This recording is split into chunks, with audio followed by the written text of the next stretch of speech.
Revelation 4929. From the 9th of July 1950. God's love. Revelations. Mediator. This is my love for you, that I constantly speak to you and choose the people through whom I can reveal myself to you. You all cannot measure how much you need my encouragement, my admonitions and warnings, my teachings and explanations, since you are all in a state of ignorance which I want to remedy. I want to speak to you and you cannot hear me. You live in a world where you are unable to hear my voice because it is drowned out by the voice of the world. Only a few open their hearts and hear what I want to say to you. And so these are the mediators who make it possible for a connection to be established between me and you. I speak to all of you through these mediators, yet you humans do not believe it and doubt the word which originates from me myself and is now offered to you. The Father speaks to his children and they do not recognize his voice. There is great confusion amongst people. They see what is right as wrong. They recognize what is wrong and cannot be convinced of the error of it.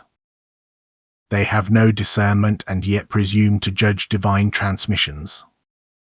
The darkness is great and yet they try to extinguish the light which I send into the darkness in order to help humanity onto the right path.